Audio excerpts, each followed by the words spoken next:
আমাদের শিক্ষকেরা, আমাদের ধর্মগুরুরা, সকলের কাছে অনুরোধ, আপনারা সবাই ইতিবাচক রাজনীতি করবেন, নেতিবাচক রাজনীতি যেন আমরা না করি।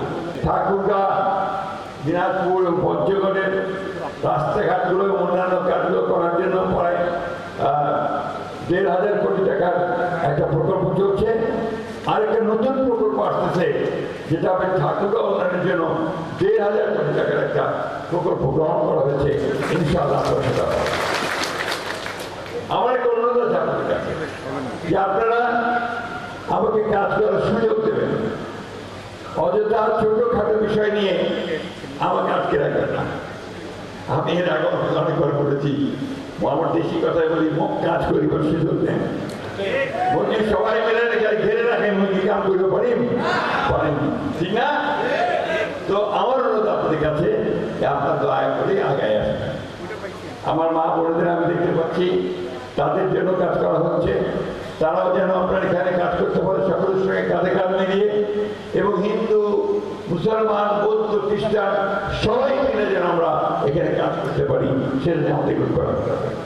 আরেকটা ঘটনা ঘটে গেছে, কিন্তু তারপরে টের পার্সেন্টটা জানি না, আমাদের আদিবাসী যারা এই অঞ্চলে গোটা বাংলাদেশের, তাদের মধ্যে থেকে কিন্তু আমাদের ঠাকুরগাঁও অঞ্চল থেকে একজন সাঁওতাল নারী, যিনি ব্র্যাকে কাজ করতেন, তাকে সংসদে মহিলা আসনে নমিনেশন দেওয়া।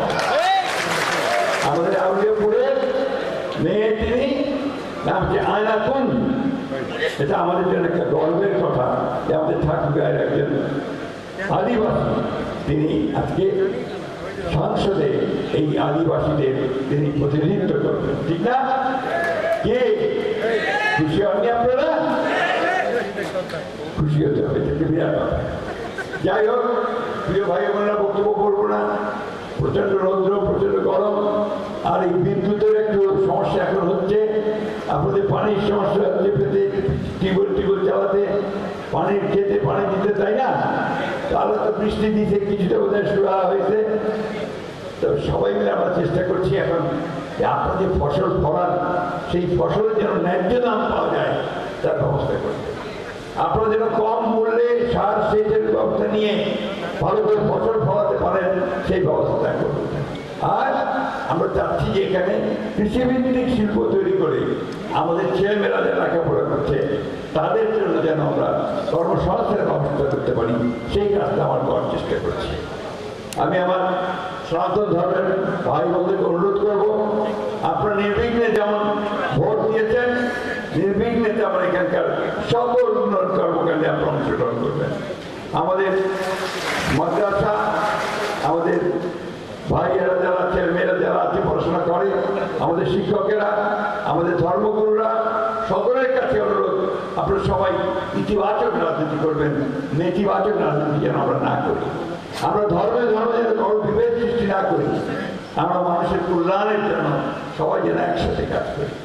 এই দেশটা আমাদের, অনেক সংগ্রাম করে, দুঃখ করে, রক্ত ঝরিয়ে কিন্তু আমরা 1971 সালে দেশ স্বাধীন করেছিলাম। এবং তারপরে আবারও সংগ্রাম, লড়াই আমরা গণতন্ত্রের জন্য করেছি। আর এই গণতন্ত্র আজকে পেয়েছি।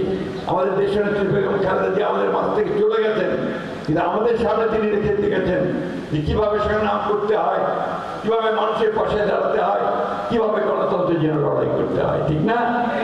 তো সেই কথা মনে রেখে আমাদের দলের প্রতিষ্ঠাতা শেখ জিয়া রহমানের কথা সবসময় মনে রেখে আসুন আমরা আমাদের বর্তমান প্রধানমন্ত্রী জনাব তারেক রহমান, যিনি নিরলস পরিশ্রম করছেন, সকাল থেকে রাত্রি 12টা-1টা পর্যন্ত তিনি কাজ করেন। এই শনিবার দিনটা আমাদেরকে ছুটি দেন না, শনিবার দিন আমাদেরকে কাজ করতে হয়, তার সঙ্গে আমাদের অফিস করতে হয়, অন্যান্য কাজ করতে হয়। এইভাবে আমরা কাজ করছি যাতে করে আমরা তারেক রহমান সাহেবের হাতকে শক্তিশালী করতে পারি, দেশের মানুষের কল্যাণ করতে পারি, এবং সেইভাবে আমরা দেশকে এগিয়ে নিয়ে যেতে পারি।